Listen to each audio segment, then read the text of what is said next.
Keith started life in country Western Australia, farming and in other businesses. And when World War II broke out, at the age of 18, he enlisted in the RAAF, trained at Kangaroo and Geraldton, and then off to Europe, where he was fed into 456 Squadron. A very interesting life came his way after that. So you've got the microphone on, and the crowd is yours for about 35, 40 minutes. Okay?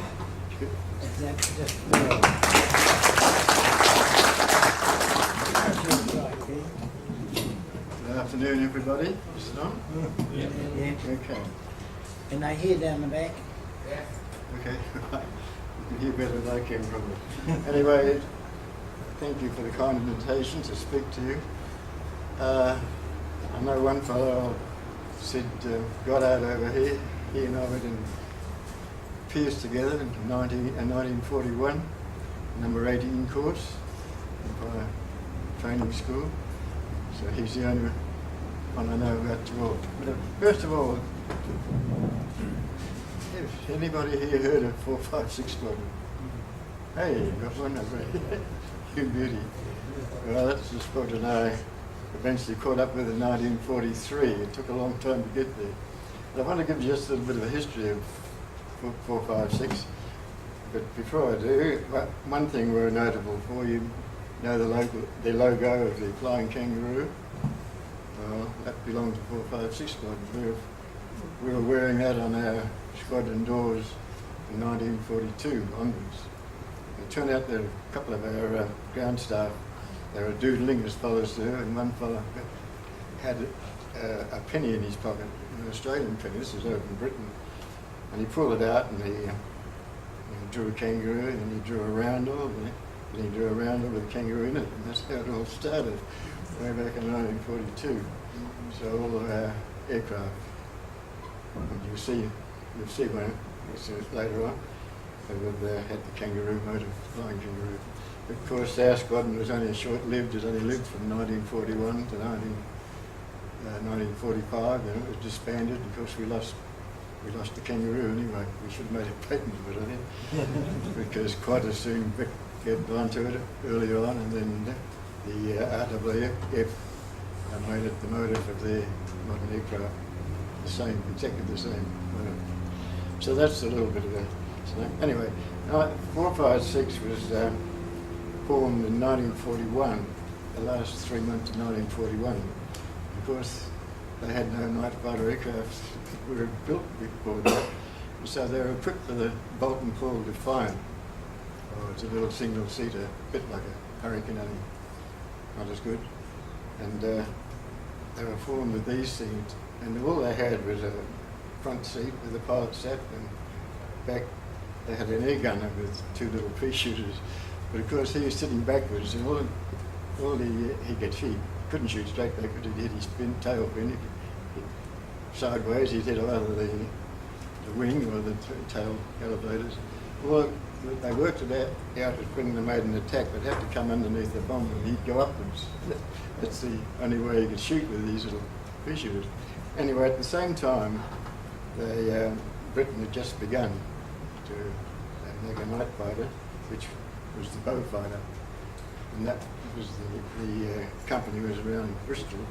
But in one of the big air raids, the engines, the Hercules engine factory was flattened, and so they'd only had about half a dozen engines, and so they were fitting these, and they ran out. They didn't know what they were going to do.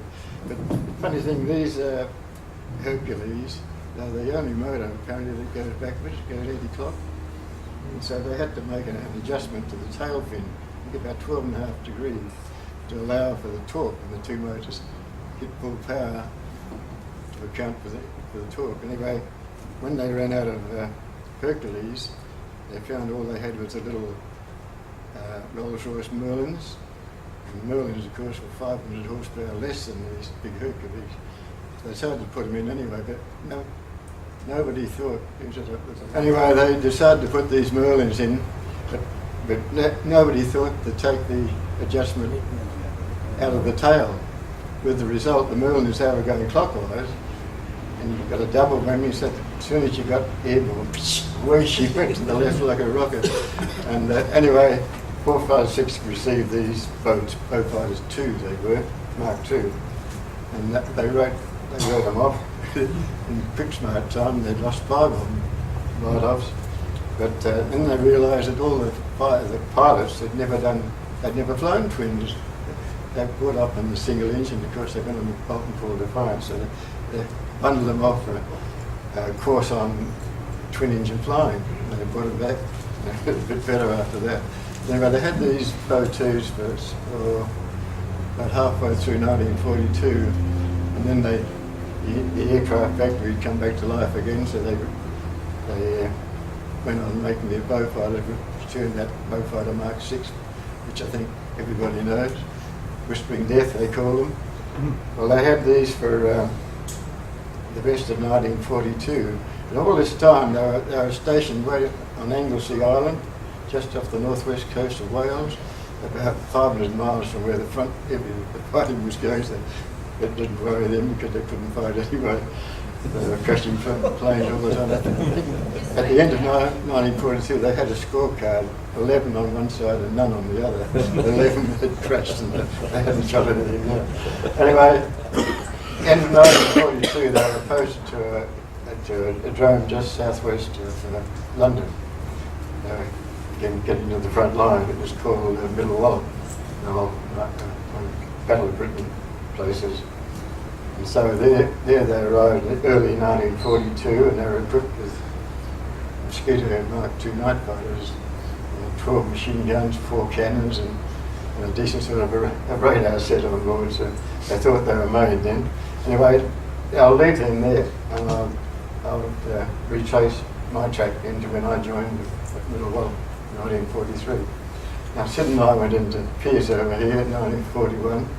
89 in Intrepid Young Airmen, and we started off in the second day it was, we were having needles as you do.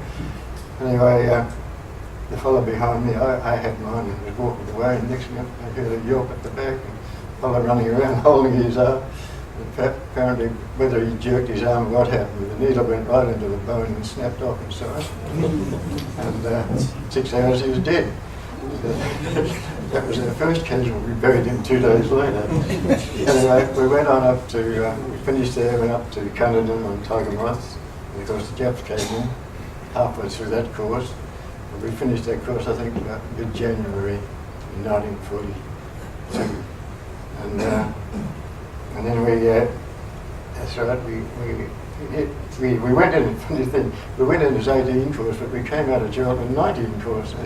Something slipped the cogs and they called us 19 course from there on. When we went to Geraldton, that's right, they stopped all flying. And I wonder whether any of you remember, but they bombed Darwin and they were coming down the coast. And they shot up a heap of flying boats at Broome. So they stopped all flying at Kangaroo and Geraldton. And we had a month digging trenches and gun pits and things. We dug them at Geraldton to Kangaroo and we went up to Geraldton, and we dug them again up there. Boy, and that hard red clay up there too. Our hand had blisters on. Anyway, we finished Geraldton after much finding in the marsh, and as I say, we started off with 89. We came out wings, but there's only 42 of us left, so we dropped more than we came out. 42. I was then posted to embarkation depot in Sydney, which we trained over. It took us 5 days by train to get to Sydney. And we put an embarkation depot there, and then I think 3 weeks later, 9 of us were picked out every day. We had parades, and they'd pick out, say, half a dozen going to South Africa for further training, another 10 to Canada, and the rest going to Britain. Anyway, 3 weeks after, 9 of us were chosen, 9 brand spanking new pilot officers we were, and we were placed on a little Dutch steamer. And next day we asked the skipper how we were going to the UK. I said, how long? And he said, about 5 weeks. And the 5 was right, the weeks was all wrong, but it took us 5 months to get there. I've got a book here, all this, you can read about it if you want, if you're interested. But it took us 5 months to get to And they landed us at a little place called Oban, right up the northwest side of Scotland. And they had to go over the top of Scotland down to London, which was their home port. Anyway, we took a train down to Bournemouth that night where the holding camp was. When we got there, I don't know, 20,000, I suppose it was, you know, coming in from South Africa and Canada where they were training them all. Anyway, we set up camp there, and the old Saruska went over the top of Scotland down to the home port of London. She was torpedoed about 100 miles short of London. We heard about 2 weeks later, but all the crew were rescued anyway. So the 7,000 tons of wheat's probably still sitting on the floor of the North Sea there somewhere. Anyway, we were there at Bournemouth, and of course, people were being posted all the time, and the other 8, they all disappeared, some going to Pommerscourt, others to others. And I was left there on my own at the last, and suddenly I had my posting, and I was posted to a place at Church Lawford there. And there was 41, and I looked like this was taken in England when we got to England. There we go from here. And that's the Corset people, that's B flight. I think Sid was in A flight. And all the places, you know, in our course we had old Fred Chaney was one of our members, and Jerry Bateman was another, the SS, many years. So we were in an overall company. That's B flight there. On my flight time, fingers, that's near there, I think. Yeah. Anyway, that's it. And then we went up to Tiger Moss, George and Anson, and then we got to England now. And when I was posted from Bournemouth, we went to right in the Midlands called Church Lawford, and they had Oxford, so we went on to a course there. We finished the course. Yeah, it was about October 1942. I started flying these Oxfords, mid 6 months, not flying at all. So we finished the course there about, would have been February 1943. And all the course disappeared, and I was still sitting there. And I was there for a month after the course I'd had, and the instructors didn't know what to do. I was doing a bit of flying all along. And one day, a fellow grabbed me, one of the instructors, he's going to get in the dual trainer, and pull the hood over my head. And away we went for about 2 hours, up and down, round and round and everything. Had to take off under the hood and land under the hood. Anyway, I had to finish. I said, "What's all that for?" He said, "Oh, you'll find out soon enough." Within 2 hours, I was on the way for night fighter school, so I knew at last, after about 2 years, what at least I was going to be. And we were sent to Scotland. There was a night fighter training school called Charter Hall, right on the border of England and Scotland. And there we had to fly these. Oh, I'll tell you why I was sent there. One of the pilots in that course had killed himself on gunfighters 2 days before, so I was sent up as a replacement for him. When I got there, there was a lonely radar operator hanging around. Fortunately, he wasn't on the plane when it crashed, but he was to be my radar operator for the next 3 years. But he was an old fellow. Well, I thought he was old then. I was 21 and my Tommy was 36. Which is pretty old. He felt the G-forces more than I did. But anyway, I had to do a course on Benhams and the Beauforts, and that's the Mark 6 boat. We had the old Bow 2 up there. Anyway, I had a lot of a Polish instructor. He never speak any English too good, but he was a good flyer. But he had to rush me because I was three weeks behind the course. So I did about 12 hours on Benhams and 2 hours on Beauforts and on the Beaufighter Mark II. That was the one that had the swing. Anyway, this fellow, he had the answer to it. And he taught me a pattern.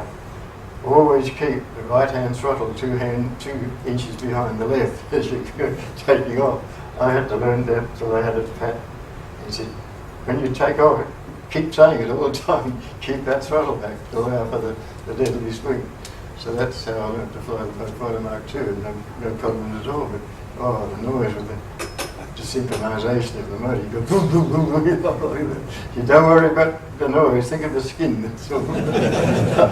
So anyway, we got through that, and then we shifted to another base about 30 mile away where they had the Beaufighter Mark 6s.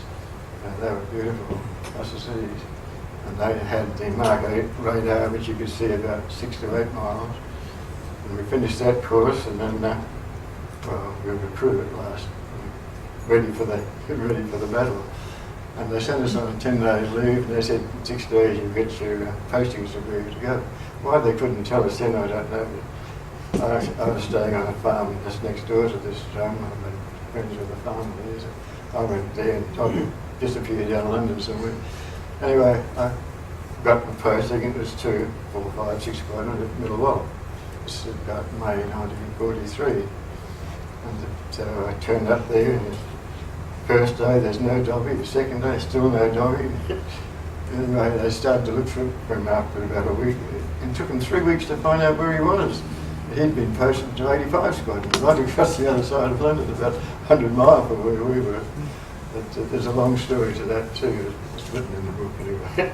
But eventually they dragged him back because they were trying to make 4, 5, 6 Squadron a total Australian Squadron. But when I got there, I reckon, there would have been half. We had Canadians and New Zealanders and Pongs by the dozen.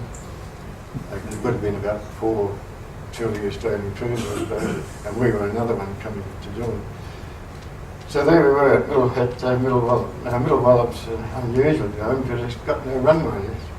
And it's been built on very heavy clay, well they call it crab hole country because it keeps moving all the time. So what they did, put very heavy welder over the whole field, and of course the grass grew up through it, and of course the weld mesh supported the planes. And you're always taking off in the wind because you can take off anywhere. Don't need to go out to the runways. And I think that's where a lot of the old wartime films, you know, where you'd see the whole squadron taking off together. It'd be from Middle Wallop, I reckon. Anyway, but the trouble was, crab hole, and they had these little crab, that's what they call crab holes, little indentation you go up. Yep. And when you're first learning to fly the mosquito for the first time, just as you get about to get airborne, you hit one of these little things and up you go, and you get that sinking feeling coming down. So the idea was, of course, to hold your nose down and hard until you had plenty of flying speed, then yank it off. I'd have all right after a while. But the beauty of this no runway business, if the wind changed during they had portable lights too, but they get loud. If the wind changes 20, 30 degrees during the night, they just go out and hold up the lights and beautiful, no worries at all. But that's the only drone I ever saw like that. All the others had runway. Anyway, there we were. And this was May 1943. We still hadn't fired an angry shot in the squadron. I think it shot down one, I think, by then. And but we had some very interesting things while we were there. You heard of the dam buster operation. Unbeknown to everybody, there were 28 mosquitoes mixed up in that, 2 from our squadron. And when they planned the, I've got a thing up here.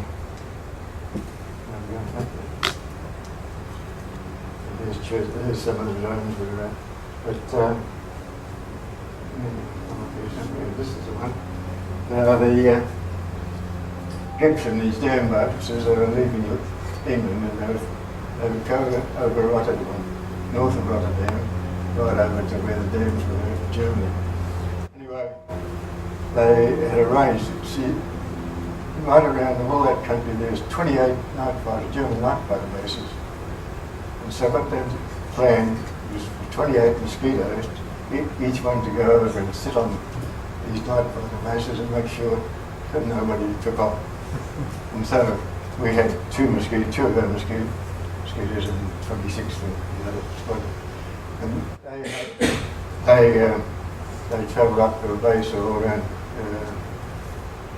the place there's about there anyway, to have their briefing, and they had to be on the spot over their drones half an hour before Gibson and his mob arrived at the coast of the Holland coast. And so they went out and funny thing, when they, when they got to the briefing place, they had the names of all these German night fighter bases, but who was going to fly to who, to where sort of it. So they put them all on the hat, and each crew took out. And one of our fellows, I was talking about after the road, and he drew the one just near Rotterdam. And so he had, he's quick smart, he was in position, just around Rotterdam there. But the other one, he had his fighter over near where the dams were. He had a long way to go. Anyway, they were to go over these terms and sit on for at least 3 hours. The dam busters, they took off and went that way going in. And when they came out, they were going to go straight through there. So these boys, the hard part was, of course, finding the drones in the first place. Then you had to circle them for 3 hours over there while the dam busters went in. But, there's never been any mention of that, but if they hadn't settled down the night fighters, who knows, they might never have got there in the first place. That was part of what we did when we were at the Wallop. And also we were doing low-level, what they call ranger trips by day and shooter trips by night, single low-level boys that went across the channel in daytime, and as soon as it got across France, they could beat up whatever they like. Unbelly got 29 trains, I think, in about a fortnight. And of course, it's the old steam engine train. As soon as you hit a cloud of steam here, I'd hate to be a French train driver. And anyway, and as well as it, while this was all going on, we had to maintain a patrol over the coast from the Isle of Wight right down to Land's End. Every night we had to have constant patrol over there. And as well as it, we had to provide aircraft to train the bomber pilots, the trainee bomber pilots, as they flew their cross countries around Britain and their Wellingtons and Whitleys and Hamdens. We had to make attacks on them. It was good training for us, and it was good training for them too. The only being whoever flicked their navalights on them first, well, that was a kill. I mean, there was for any navalights on the bombers anyway. We had a lot of fun doing that, but that was while we were there. But we had lots of other things. The number 10 squadron, the Sunderland Flying Squadron, but they were based down Portsmouth. And they used to fly long patrol way down the sea by basically the U-boat patrol. Anyway, one day one of them shot down, so they told us that we had to escort them. We had an escort with 6 Mozzies. Because they were shot down by 6 88s and come out from the coast down here. And the Spanish coast had gone out and hacked this thing down, so we had to escort them all the way down on a heck of a long way. Had a 12-hour trip. We couldn't do it without a Mark II. We didn't have the range, so they issued us with 6 Mark 6 mosquitoes, long range. We did that for about 6 weeks. We did that, and then one day while they were there, they had a forward base Predator, it was called down around there where we settled our mosquitoes. Anyway, one day they thought they'd do a ranger trip down to where these JU-88s came out, and flew me down. They picked up another 6. Whether they were the same ones, nobody knows. They picked them up and they hacked through them down, and the other 3 disappeared quickly into Spain. They weren't going to chase them in case they popped off 190s, and the ME-109s chased them, so they headed back. But after that, they never had any more attacks on some of them everywhere. So we relieved of that job, and we shifted it in about October. We shifted to a place just at Bath. It was a beautiful drone. It was about 1,000 foot above Bath in the very valley. But when you took off, you were already 1,000 feet high. It was beautiful, especially at night flight. We were only there for about 2 months, and then they shifted us right over into Wales again to a place called Squadron. Couldn't get any further away from the war. We went over there. We were told we were getting a new CO. It was a purebred Australian, Keith Hampshire. I think he'd been flying with 22 Squadron up in Bostons up in New Guinea.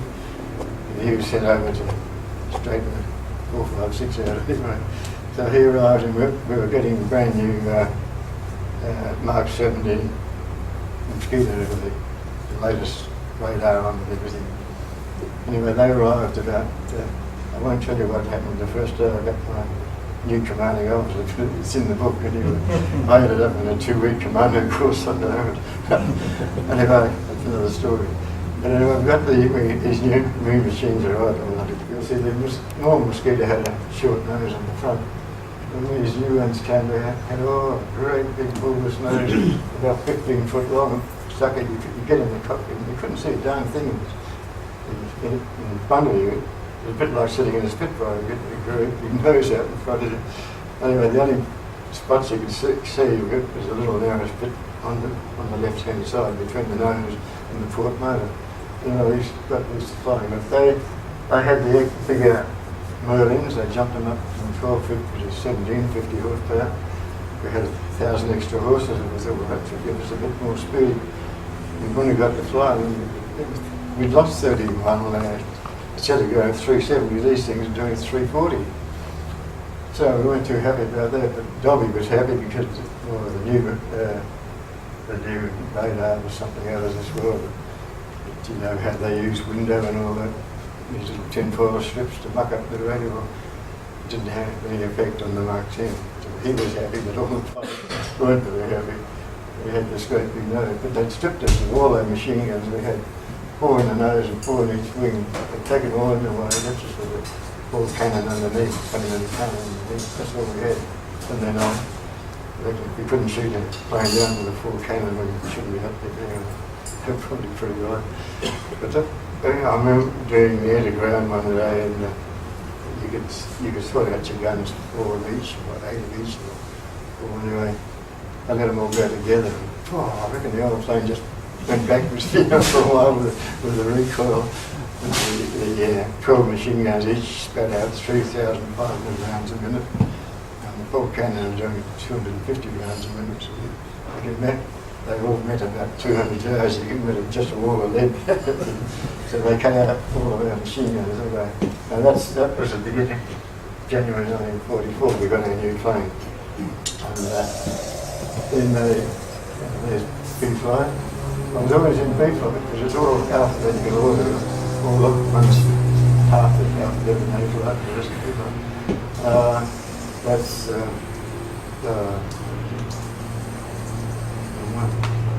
Dobby there. As you can see, quite a few problems amongst there. 1, 2, 3, 4. And that's not all the B-flight, that's me there. But that's not all the B-flight, but did you see the 4 nose? See, that's the short nose one there, that was the Mark 2.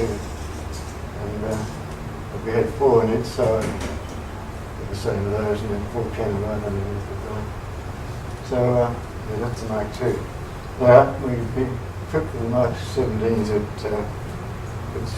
Swansea. Then we were approaching, leading up to D-Day, was getting close, so they decided to shoot us over to Ford.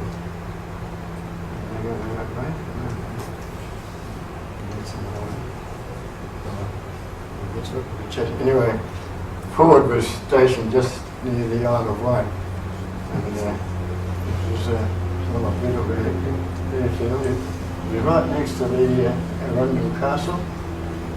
We had Arundel Castle on one side and the sea on the other. We were right in the middle. The old Duke of Norfolk. He had his little private plane on the airfield. I think he spent more time in MS than he did in the castles. Anyway, the Winker used to fly him around. He was about 75 or whatever it was. But yeah, that was a beautiful flight. And we ended up being the closest airport, the airfield, to we were stationed just about there. And that's the Norman Lane in there. We were the closest to anyone. Yeah. But everybody thought, of course, including the Germans, that it would be over here. Was put an attack. They went straight down there. Anyway, the lead up, we got there about March, I suppose it was, and we hadn't been there for 2 weeks. And you know what Poms are like with their cricket, so when they heard there's a mob of stone in the middle of them, we were challenged to a game of cricket. And they picked, you know, the date they picked was June the 6th. 2.5 months before we died, they picked June the 6th. So anyway, this is, yeah, so the build-up had begun, and because everywhere you flew, you saw there was a new forest was about 30 miles away. There was chock-a-block full of tanks and guns and trucks and men. And the two ports, Southampton and Plymouth, chock-a-block full of little boats. We knew that it was coming, so the Germans did. And as soon as we got there, they started their raids, air raids, all about every second night. There'd be an air raid, 23rd, not really, 23rd plane. There we started there. Hacking down. I think the first month we got 5, the second month we got another 5, and third month we got 10. So we're doing pretty well. And this is leading up to D-Day. But then, it's a funny thing, we started chasing, they were sending over intruders, and that they had the ME-210 and the ME-410, which was faster than we were, we couldn't catch it. And then they sent over the first jet, it would have been just before D-Day. And one fellow was coming in on this thing, and the next minute he got it within a mile of it. The next one just took off. couldn't catch it. Anyway, we came back to the intelligence officer and debriefing. He said, "Yeah, they just pulled out the Messerschmitt 262, which was the first jet, and gee, they were fast. We couldn't catch it. But they didn't have many of them. I read just recently why they didn't have many of them, because in 1943, old Messerschmitt had this new jet all with the underboards, and old Goering put his foot on it. He said, "No, the Fuhrer wants bombers, he doesn't want fighters, he's got enough of them, he doesn't want fighters." And so they were put on the back burner, just as well they were. You had jets 4 months after they did, as it was. And so all the effort was put into making bombers. He wanted to repay Britain for what they were doing to his country. So Uncle got the job of making a big 4-engine bomber. It's supposed to be 4-engine, only looked like a 2-engine, except each nacelle, instead of having 1 engine, had 2 BMW alongside each other. They joined them up that way. But I noticed in the book I've just been reading it, I think it's called I Flew for the Fuhrer. And nobody liked flying these Heinkel because they had a habit of catching fire. And they called it firebombs to finish. But they used them from D-Day for about 2 weeks. They ran out of them after 2 weeks. We hacked in 80 on big smart, I know. But they were using them as for dropping mines and shipping. And they also had, in those days, they had glider bombs, one under each wing, and they could control them, a bit like they do now, with these attacks and pinpoint. I think they could aim these glider bombs straight at them. It was amazing. That was about 1944. Anyway, the old D-Day came, and well, it was supposed to be June the 6th, 5th, wasn't it? And they put it off because of bad weather. And anyway, Hampy rang up, the head commander, "What do I do with this cricket match?" "Go on as if nothing had happened. We don't want the Germans to suspect something's going to happen." So June the 6th came, we tried. I was in this cricket team, hadn't played cricket for about 10 years. And also that we had no time to practice anyway. So we turned up at this cricket ground, Sussex Home County ground, and there's all the bombs all dressed up in their blazers and cricket caps and boots and everything. We trundled in their shorts and shirts, sand shoes on. Anyway, we put pants off and under a coat. All the old boys were over 50 anyway, so it's a bit of an excuse for them. All the others were at war. But we had just finished the game. I suppose the sun was just getting ready to set at about 6 o'clock. And we just walked off the ground and we heard a tremendous noise, and we looked up, and the next minute the whole sky, as far as you could see, 4-engine bombers, each towing 2 gliders behind it. And there would have been 1,000 at least of these, and the whole earth was shaking up. And next minute the CEO flew in his car. He said, "Come on, you fellas, you're on." And they are. So they'd had a nice barbecue before, and we were looking forward to it. We'd been on roasting for the last 3.5 years. Anyway, we had to leave and rush back, and that night we were on patrolling the beaches of Normandy. And I remember saying to Doc, we were up about 27 feet going back to the torsion. The 4 miles below us there, these young fellas fighting for their lives down there. But these, we reckon, we tallied it up afterwards with 1,000 bombers and 2 gliders, and each one they carried 23 men. So it would be 45,000 in that fleet alone. It landed half an hour after we saw them on Normandy. So that was the start of the Normandy invasion, so we knew exactly where it was. We went straight down our alley. Well, straight after, the day before this, right there, we had about 150 fighters and fighter bombers land on our drone. There's no room. It was chock-a-block. It was like an aircraft carrier, for say, getting ready for the next day. And I remember we came back from our patrol, we had breakfast, and so we're not going to bed, can't sleep, obviously, you know. So we went down and Buxton in action. We were watching 2 Spitfire squadrons. And they'd come back and line them up. Out came the tank and fill them up, and they aimed it front and behind and built all the ammunition belts in. And then the last of all the trolleys was a dirty great bomb, and the bomb was just about as big as the Spitty. I think it was about a 500-pound bomb. And you see that they put it on the Spitty, and you see the hole and you go out like that. Oh, when they taxi had to take off, and they're like mobile ducks going.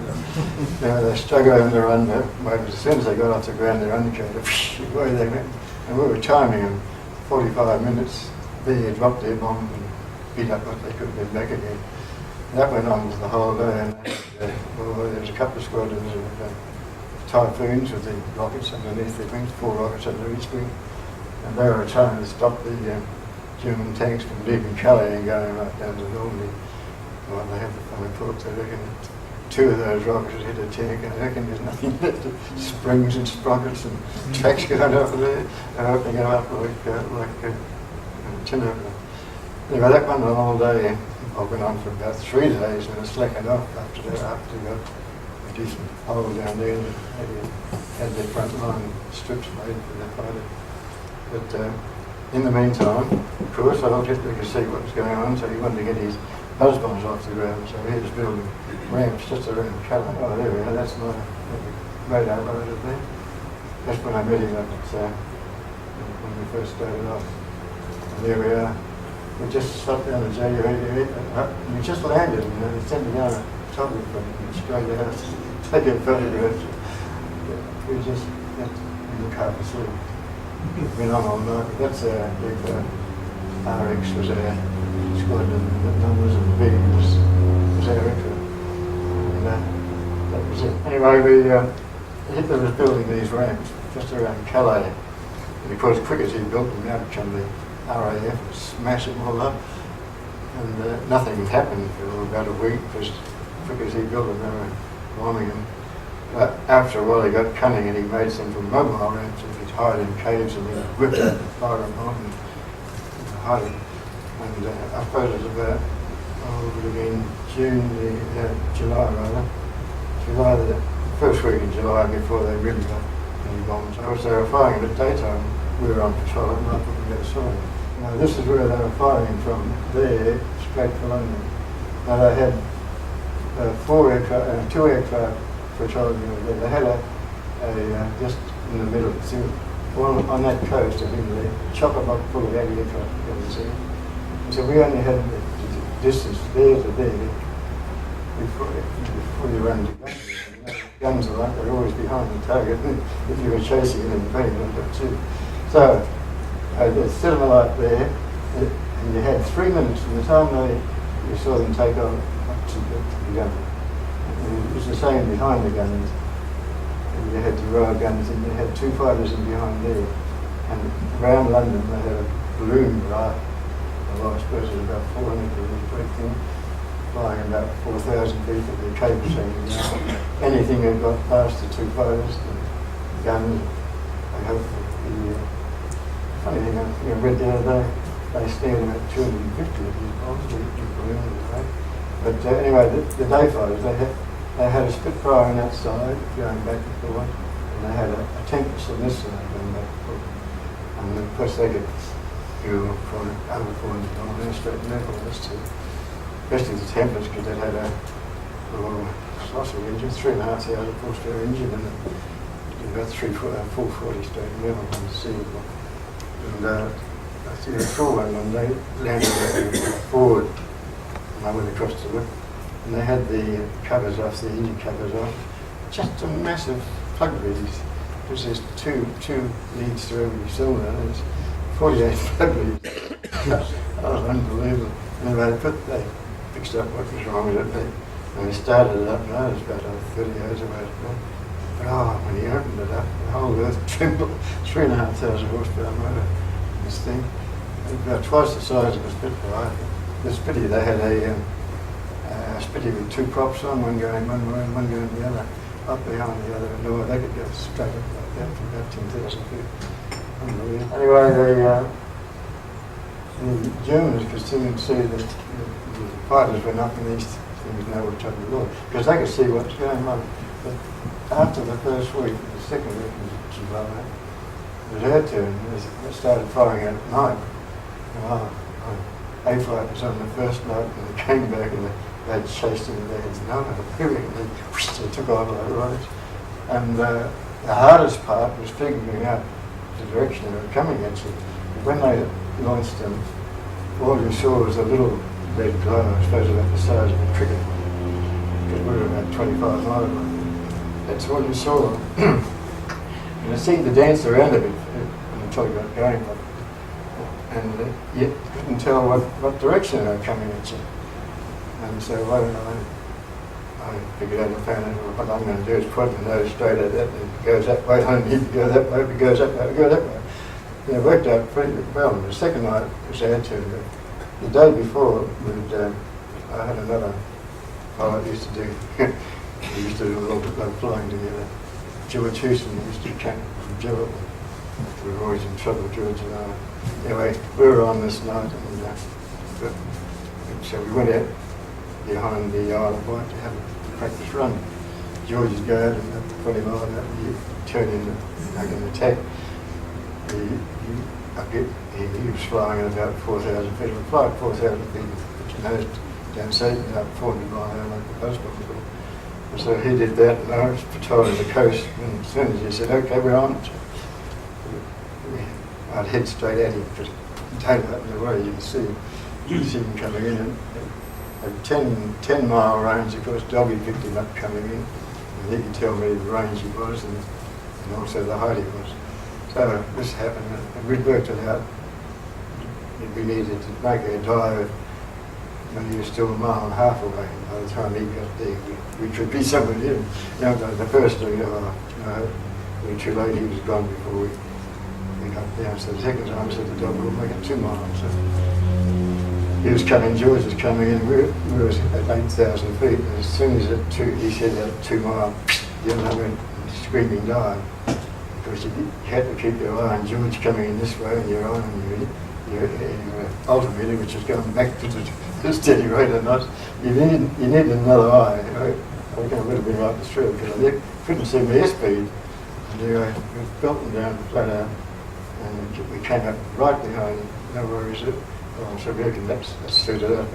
What suited me didn't suit George. He had his own idea. He was going to be down lower and right out to one side.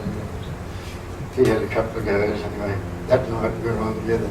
I was out over the channel and he was behind the gun. Anyway, it wasn't long anyway, we'd been on about half an hour, and sure enough, we spotted this little boiler light, so we headed the nose straight at it, and he was coming straight right where I wanted to be, about half a mile to the left, so I could keep my own.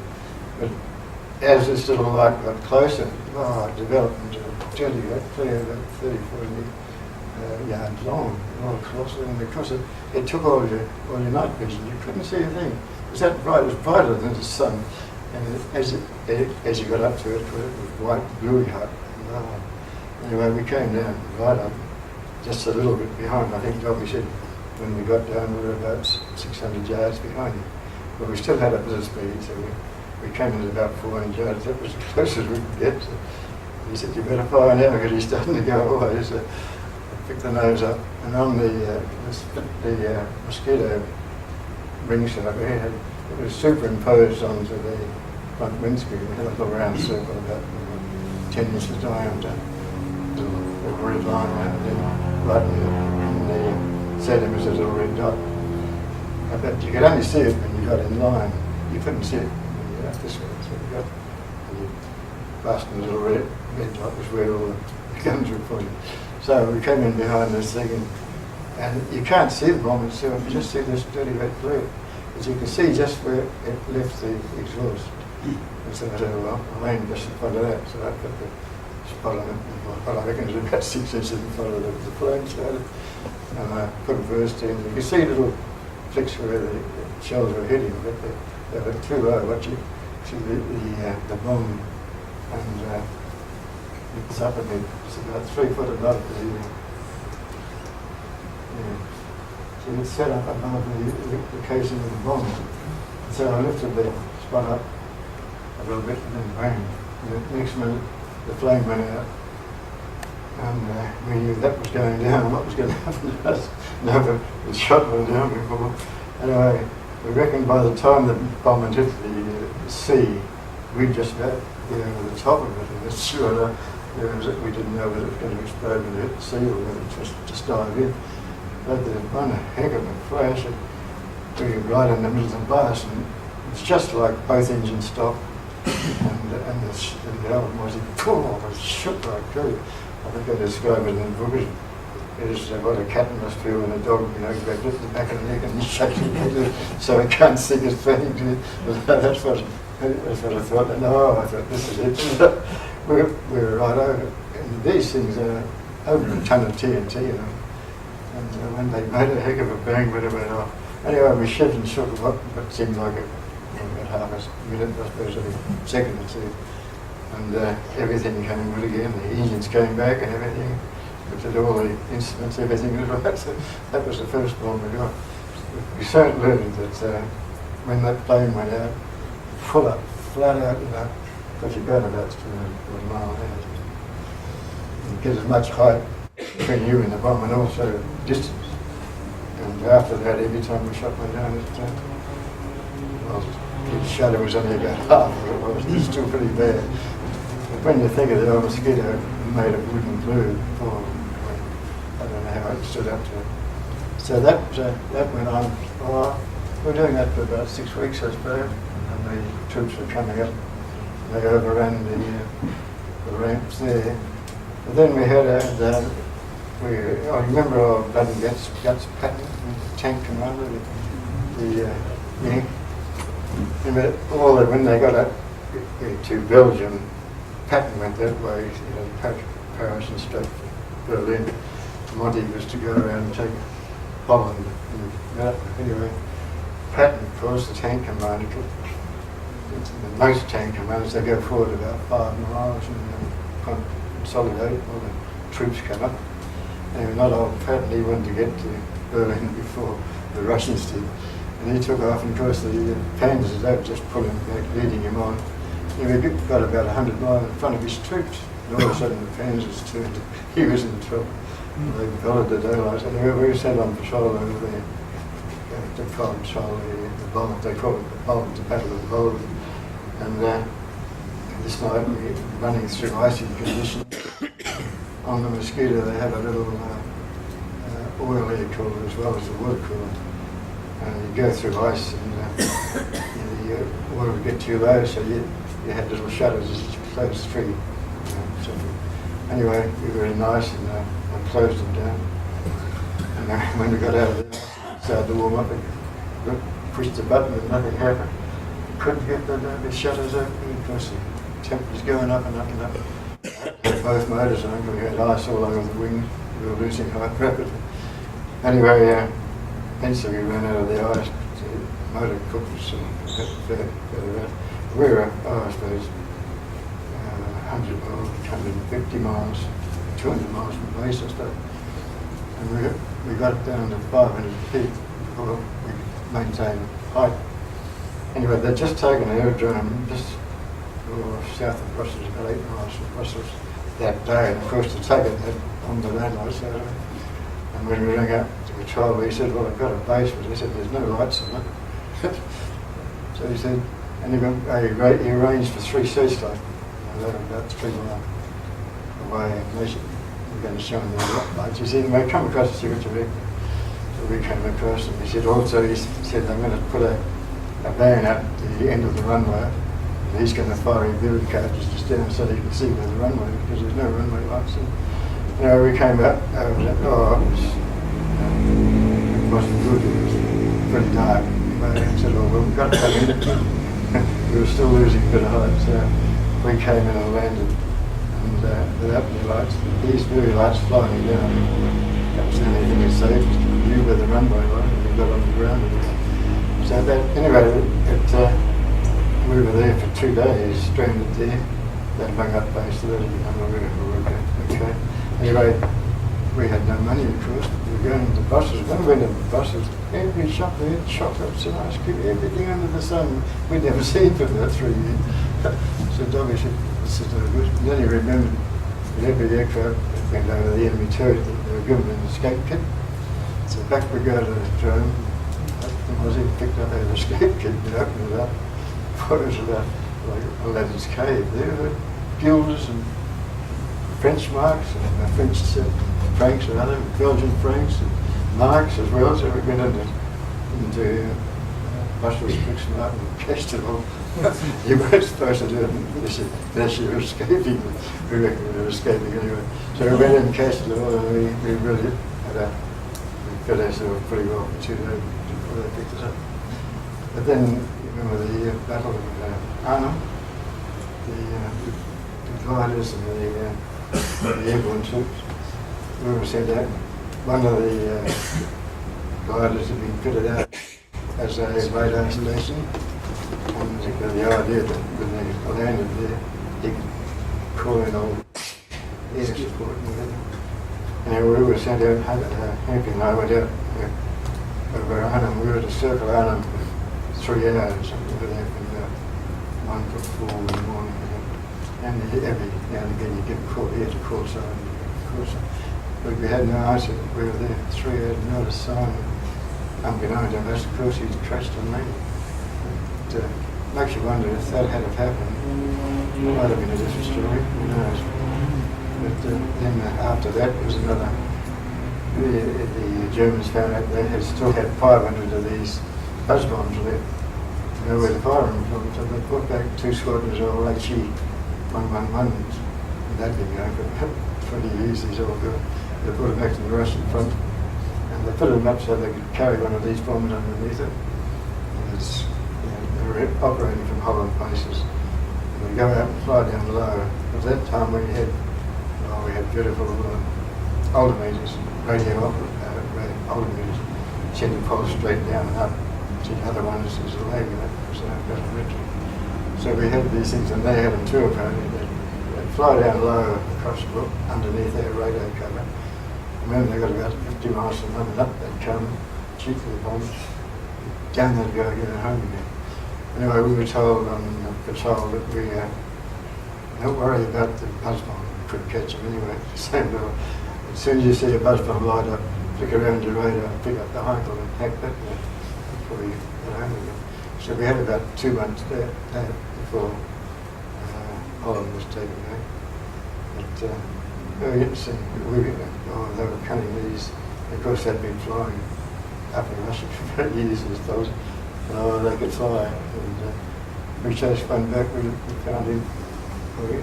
Actually, when we caught him, he was just to the left of our wing.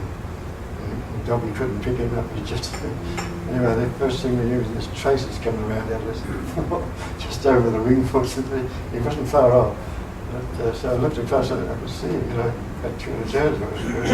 We were both flying along, parallel pretty well. He dived down as soon as he saw me, and I dived after him.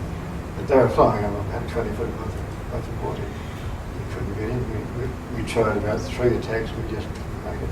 So I said to Dobby, well, let's hang behind. You've got to come up when he crosses the coast. So we followed him about 25, 30 minutes. Because their speed is about 150, and our storming speed is 145, so we had to put the wheels down and staggering along the way. I tell you, it was an awful trip. Anyway, we got to the coast, and he didn't come up.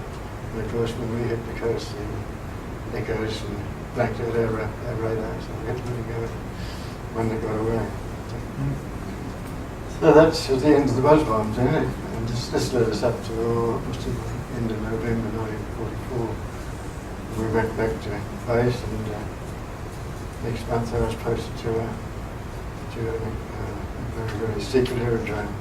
Funny, there were only 6 crews sent there. We were all teetotalers, all of us. And they got us on this drone, Christmas Eve it was. And we left this little place called Defford, just out of Worcester. And tiny little airfield, an experimental drone, but it was only, as I say, when we got there, these 6 crews.